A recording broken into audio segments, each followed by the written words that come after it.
Genesis 26. Now there was a famine in the land, besides the previous famine in Abraham's time, and Isaac went to Abimelech king of the Philistines in Gerar. The Lord appeared to Isaac and said, "Do not go down to Egypt, live in the land where I tell you to live. Stay in this land for a while, and I will be with you and will bless you. For to you and your descendants I will give all these lands and will confirm the oath I swore to your father Abraham.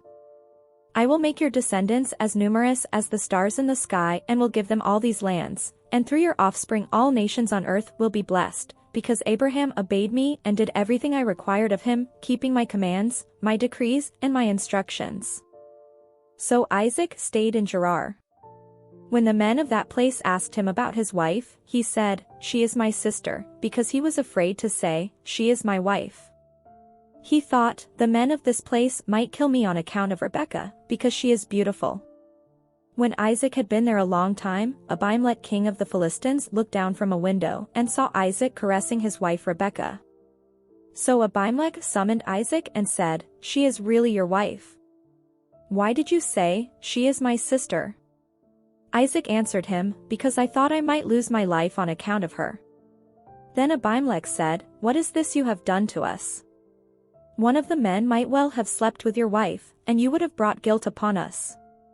So Abimelech gave orders to all the people, "Anyone who harms this man or his wife shall surely be put to death."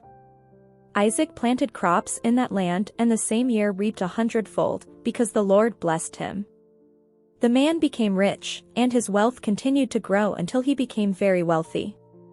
He had so many flocks and herds and servants that the Philistines envied him.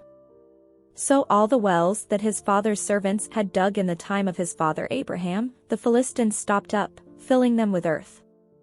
Then Abimelech said to Isaac, "Move away from us, you have become too powerful for us." So Isaac moved away from there and encamped in the valley of Gerar, where he settled. Isaac reopened the wells that had been dug in the time of his father Abraham, which the Philistines had stopped up after Abraham died, and he gave them the same names his father had given them. Isaac's servants dug in the valley and discovered a well of fresh water there. But the herders of Gerar quarreled with those of Isaac and said, "The water is ours."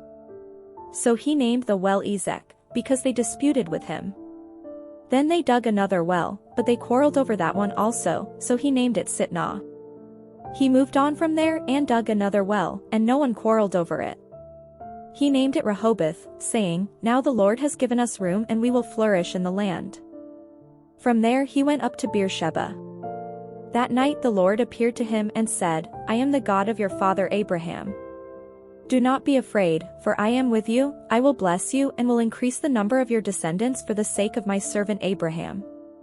Isaac built an altar there and called on the name of the Lord. There he pitched his tent, and there his servants dug a well. Meanwhile, Abimelech had come to him from Gerar, with Ahuzzath his personal advisor and Phicol the commander of his forces. Isaac asked them, "Why have you come to me, since you were hostile to me and sent me away?" They answered, "We saw clearly that the Lord was with you, so we said, there ought to be a sworn agreement between us and you. Let us make a treaty with you that you will do us no harm, just as we did not harm you but always treated you well and sent you away peacefully.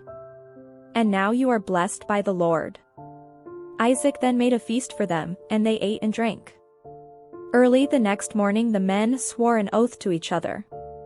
Then Isaac sent them on their way, and they went away peacefully.